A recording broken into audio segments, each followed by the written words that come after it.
कोकाटेंच्या रिक्त मंत्रिपदासाठी राष्ट्रवादीत हालचालींना वेग आला आहे.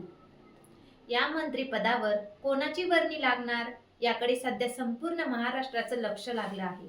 अशातच अजित पवार गटाचे आमदार सुनील शेळके यांनी मंत्रिपदाची इच्छा प्रत्यक्षपणे बोलून दाखवल्याने राजकीय चर्चांना उधाण आलं आहे. नेमकं काय म्हणाले सुनील शेळके? माणिकराव कोकाटेंचं मंत्रिपद जाणार का? आणि राष्ट्रवादीत नेमकी कोणाची लागणार मंत्रिपदी वर्णी? या सगळ्यांचा आढावा घेणार आहोत या रिपोर्टमध्ये. नमस्कार, मी वैशाली नागरे. आपलं स्वागत आहे न्यूज 24 महाराष्ट्र लाईव्ह मध्ये. मंत्री होण्याची महत्त्वाकांक्षा प्रत्येकाची असते, असं स्पष्ट वक्तव्य करत अजित पवार गटाचे आमदार सुनील शेळके यांनी मंत्रिपदाची इच्छा अप्रत्यक्षपणे बोलून दाखवली आहे. 2024च्या विधानसभा निवडणुकीनंतरही आपण मंत्रिपदासाठी तयार होतो, असं म्हणत शेळकेंनी आपली भूमिका उघड केली आहे. माणिकराव कोकाटे यांच्या राजीनाम्यानंतर रिक्त झालेल्या मंत्रिपदावर शेळकेंची वर्णी लागणार अशी जोरदार चर्चा राजकीय वर्तुळात सुरू आहे. विशेष म्हणजे 2024च्या निकालानंतर शेळकेंना मंत्रिपदाने हुलकावणी दिली होती. मात्र यावेळी आपल्याला संधी मिळेल असा विश्वास शेळकेंनी व्यक्त केला आहे. अजित पवार मला योग्य वेळी नक्की मंत्रिपदाची संधी देतील असा विश्वासही त्यांनी बोलून दाखवला आहे. दुसरीकडे राष्ट्रवादीचे नेते आणि माजी मंत्री माणिकराव कोकाटे यांच्यावर बनावट कागदपत्रांच्या आधारे शासकीय सदनिकेचा लाभ घेतल्याचा आरोप सिद्ध झाला आहे.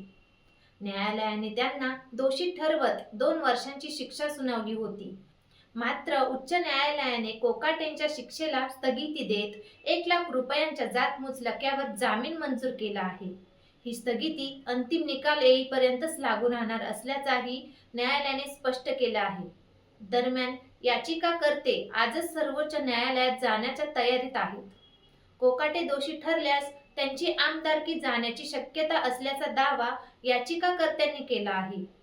तर दुसरीकडे आमदारकी वाचवण्यासाठी कोकाटे स्वतःही सर्वोच्च न्यायालयात जाणार असल्याची माहिती समोर येत आहे.